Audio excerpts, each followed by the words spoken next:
Hi, I am Lalit Choda, founder of the Non-Human Identity Management Group, and I welcome you to the demo forum. Today, I'm excited to have Shashwat Sehgal, CEO and founder of P0 Security, join us. Welcome, Shashwat. Hey Lalit, always a pleasure to meet you. Great. So I hear, Shashwat, you and the team are back from Black Hat last week. You spoke to CISOs and other security practitioners. What did they say and what did you learn? Oh my God, it was such a fiasco. I think first of all, thanks to Palo Alto for their focus on renewing the interest in the identity space with their obviously headline-grabbing acquisition of CyberArk. But jokes aside, right? I think the common theme that I saw emerge in pretty much every CISO conversation I had was identity is such a beast, and security practitioners and leaders just don't know where to begin. There are so many acronyms floating around. Historically, they've made so many different investments, all the way from Active Directory, which, believe it or not, is a security tool in its own right, to SailPoint, to CyberArk, all of them falling under broadly the three buckets of IAM, IGA, and PAM, right? And yet, what they keep seeing is that there are gaps all over the place. Non-human identities being one big gap. The multi-cloud environments, hybrid cloud-native environments being yet another gap. So, if those are not being addressed adequately by the three big identity security platforms, namely IAM, IGA, and PAM, the question on everyone's mind is always, hey, should we be renewing um, our existing vendors for these platforms, or should we be looking at other vendors just to close these gaps with point solutions, right? That was the first big thing. And the second big thing, obviously, is irrespective of what we need to do, right? Where do we begin? What should our strategy be? Because identity touches just about every pillar in cybersecurity, right? You cannot solve it in one shot, much as you would like to. So, what is our first step? What are the tractable pieces that we should bite off uh, first before making a larger dent in the overall problem? Okay, look, great sharing some, insights just from last week's huge Black Hat conference. Now, given how fast non-human identities are growing and how slowly the big platforms are evolving, do you believe kind of the IAM, IGA, PAM solutions will adapt in time? Or are we about to see a completely new pillar emerge in the identity stack? Great question. So, I think it's the latter. Um, NHIs are probably the single most unsolved, the single biggest unsolved space in cybersecurity right now, and the problem is only getting bigger with AI agents coming in. But yet, I believe it's still part of the three platforms: the IAM platform, IGA platform, and PAM platform. Why do I say that's the case? And for that, I think we have to take a step back. From the perspective of a CISO, what they want to do is to solve for one simple problem statement, which is help me protect access to my sensitive assets from any identity. And if you take this base problem statement, it breaks down into two chunks. First is help me identify or prove who the right identity is. Are they are who they say they are? And the second question is, once they have proven who they are, help me control their level of access, right? What you'll notice is that I'm only talking in first principles. Yeah. So when you start off from first principles, what you realize is that the first question is the authentication question, which gives rise to the single sign-on on the IAM platform, the likes of Okta, the likes of Entra ID. And there is no reason why these guys should not be solving the problem of authentication for non-human identities as well, right? Yeah. Because it's all going towards the same persona, which is the IAM persona. On the flip side, the second question is, once an identity authenticates correctly, how do I control their level of access? This gives rise to the IGA platform and the PAM platform. The IGA platform is for running user access reviews, and the PAM platform is for securing privileged access for any identity. And again, there is no reason why these platforms should not um, be solving for non-human identities as well. The challenge is historically the likes of CyberArk, Okta, SailPoint haven't quite given NHIs the challenge, the attention that they should that NHIs deserve. Yeah. But at the end of the day, all of these three problems correspond to different personas. As I said, the IAM problem corresponds to the IAM persona, IGA problem corresponds to the compliance persona, and the PAM problem corresponds to the production engineering persona, right? So the PAM platform of the future, which is obviously where P0 plays, our goal is to solve the privileged access problem for all identities for the production engineer, for the DevOps engineer, right? I don't think a platform will emerge that solves every problem for NHIs because it just touches so many different personas. It's going to be a big thing to solve in just one platform, right? And so all goes to say that while I believe the NHI problem is massive, it should really be solved by the three different personas, the three different platforms. All those three platforms should evolve to include identities of all sorts, which is to say, the IAM platform should solve authentication for users and NHIs. The IGA platform should solve governance and access reviews for users and NHIs. And the PAM platform, like P0, should solve privileged access to production resources for users, NHIs, and agents. Okay, that's quite a fascinating insight on how you see kind of those three pillars kind of dealing with human and non-human identities. Um, so Shashwat, what do you think's like the biggest myth you see in the industry right now around managing non-human identities? And what's actually going to break that illusion in the next 2 to 3 years? Fantastic question. I think one thing which I don't like about security in general, and not just about NHIs, but security marketing in general, is that it Yeah, it, it relies a bit too much on creating fear, or as the industry practitioners call FUD, fear, obfuscation, and doubt, right? Um, why is it relevant to NHIs? While I think NHI problem is massive, I don't like the ways many industry. I think the term this statistic around how NHIs outnumber users to by a factor of 50 to 1, right? I've seen various outlets, some calling it 45 to 1, some calling it 85 to 1, others saying 100 to someone, 1. someone 50. Yeah, like it's like come up with your metric based on the study that you have run. Uh, but this kind of fear-based marketing, I think it misses the point. Why do I say that? Let's take this argument to its to I wouldn't call it a logical conclusion, uh, but let me take a slightly different example. What outnumbers human identities by a factor of 10,000 to 1 or even 100,000 to 1? Lines of code. Does that mean we should be worrying about every line of code as much as we worry about users? Probably not, right?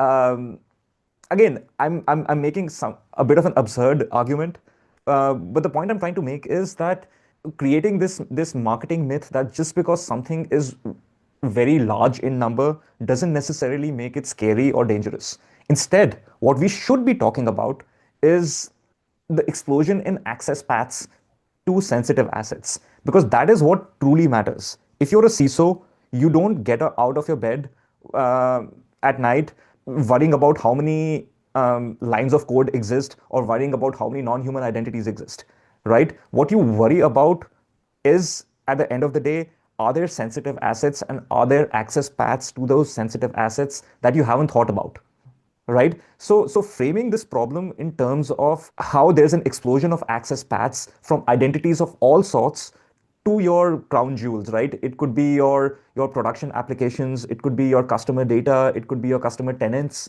right? I think that is what we should be talking about as an industry, rather than coming up with, you know, interesting sounding statistics like 45 to 1 or 85 to 1, which kind of miss the point, right? At the end of the day, the reason we exist is to solve is to prevent hackers from gaining, from malicious actors from gaining access of our crown jewels. And for that, the only metric that matters is how many access paths there are starting from your crown jewels to identities of any shapes and forms, right? That is the metric we should be talking about, rather than coming up with things like, hey, there are so many non-human identities. Because at the end of the day, there might be many NHIs which are just lying there, right? Like there may be a service account, but as long as that service account cannot touch anything, who cares?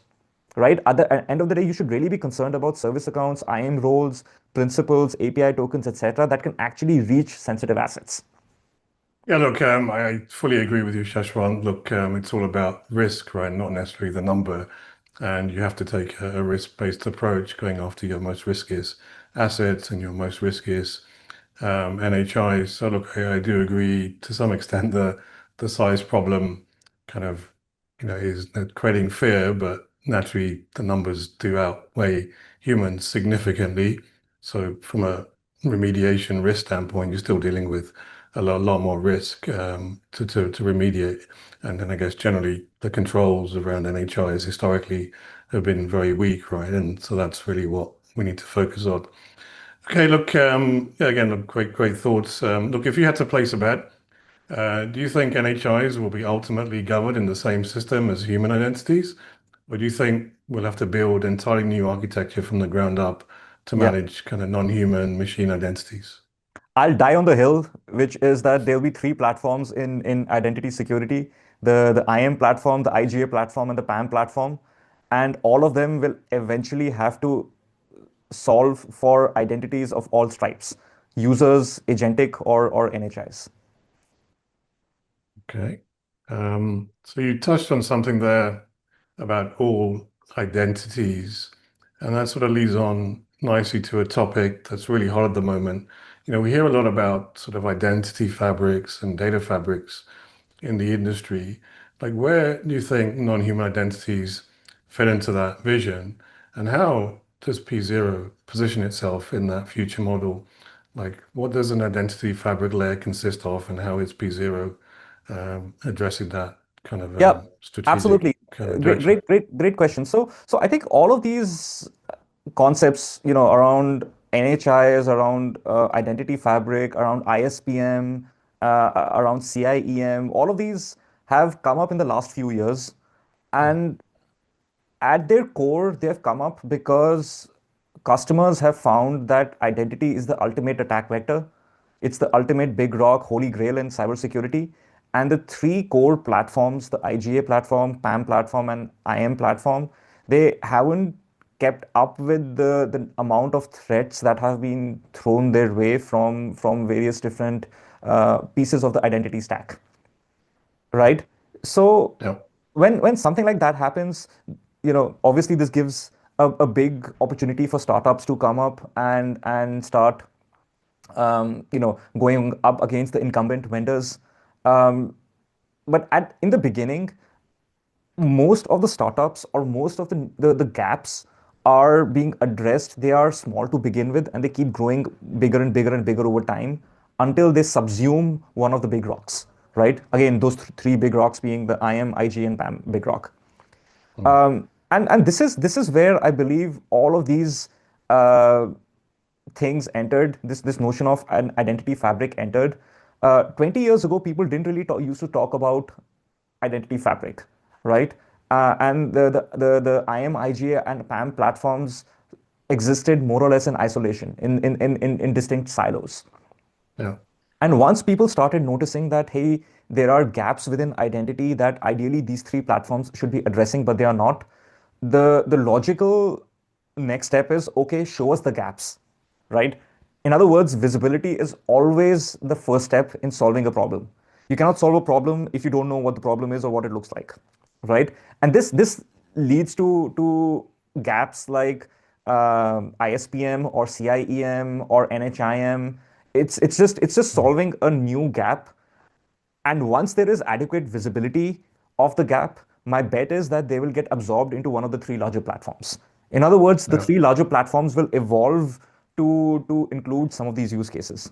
So while to answer your question, right, while identity fabric is absolutely the rage right now, ultimately it serves a purpose in as part of all three different platforms, right? Why does it matter specifically for P0? Ultimately, at P0, our goal is to help solve privileged access for the production stack for all kinds of identities, users, NHIs, and agentic identities. Um, 20 years ago, privileged access was a fairly easy to understand term, right? You take Mm. credentials, root credentials, whether they are being used by a user or they're being used by a job or a machine identity, doesn't matter. You put those credentials in a vault and you put some kind of a governance workflows around those credentials. But increasingly, the complexity of NHIs means that there are many different kinds of identities that can access your sensitive assets. And the way they access these sensitive assets has also moved away from static credentials to API-driven access, right? Mm. Which means the very first step that you need to solve privileged access is first to answer the question, who has privileged access to begin with? That is the path that we are taking at P0. The next gen PAM platform, like P0, will start off by creating a full posture and inventory of privileged access across users, agentic and non-human identities. That's step one. And step two, it will help overlay governance workflows. And step three, it will help with actual orchestration of privileged access by workflows for short-lived, just-in-time, ephemeral, and least privileged access for, again, for identities of all stripes. And that is ultimately what we are building. Okay, so look, if you could build the perfect enterprise PAM program from scratch in a world where AI agents and non-human identities outnumbered humans, what would it look like, and how close is P0 to delivering that reality today? The perfect platform, in my opinion, would be what P0 is developing. And we are GA right now. And our goal is to make every sensitive access to any privileged resource in any environment, um, irrespective of whether that access is from users, NHIs, or agents. Our goal is to make that access short-lived, least privileged, and auditable by design. Yeah, look, I think you've nailed it, Shashwat. Look, as we get into kind of a target state zero trust model, you know, and whether you're dealing with human identities, non-human, it's all about authentication, authorization, just in time, least privilege access, and I think the future state, there shouldn't really be real distinction, right, between whether you're granting access to a human and an HR or an agent. They're all just identities, right, that need the appropriate controls, from an IAM, PAM, and an IGA standpoint. So Shashwat, P0 security, do you see that as an IGA PAM or an NHI platform? Do you want to sort of share your perspectives on where you're heading with your product? Great question, Lalit. At the end of the day, we see of ourselves as a modern PAM. And what do we mean by that? It means that any customer who's worried about privileged access in their production stack, it could be a multi-cloud, cloud native, or a hybrid environment. Um, if they're concerned about privileged access coming from users, agents, and non-human identities, we want to be the ones helping them secure that privileged access. Um, our philosophy is that any privileged access should have three characteristics. It should be short-lived, it should be least privileged, and it should be auditable by design. And we want to help customers move away from static credentials to this vision of privileged access that we have for, across any kind of identities and any kind of privileged access. It's also important to note what we do not want to do strategically. We do not, while we could help with some kinds of access reviews, ultimately, we are not a solution for running broad-based compliance access reviews for identities in SaaS, in on-prem environments. The kind of access reviews that you would typically expect out of an IGA platform, right? That also goes back to saying while we do um, believe that there is some convergence between IGA and PAM and even NHIM to an extent that's happening out there. The line that we draw is as long as you care as a customer, you care about orchestrating, provisioning, privileged access in production environments for your engineering teams, we'll be the best in class at it. Okay, thanks, Shashwat. That's a great perspective. So in summary, what I'm hearing is, P0 is a modern PAM solution. Your focus is perfectly protecting all the privileged access kind of pathways to sort of critical systems, production, your crown jewels. be that a human, non-human, or now AI agents. But that's been a fascinating discussion and insights. Do you have any final closing thoughts before we wrap up? No, it's always a pleasure to meet with you. I you obviously had some health issues. I'm glad to see you're past them, and I cannot wait to see you again at the next industry event. Too bad you couldn't attend Black Hat. Yeah, it was a real shame to miss Black Hat. That's a special place for me, given our group started there last year with a bang. But thank you, Shashwat, for sharing your great insights and on the market and P0 security. And I think we're all looking forward to seeing a demo of your modern PAM P0 security product. Thank you.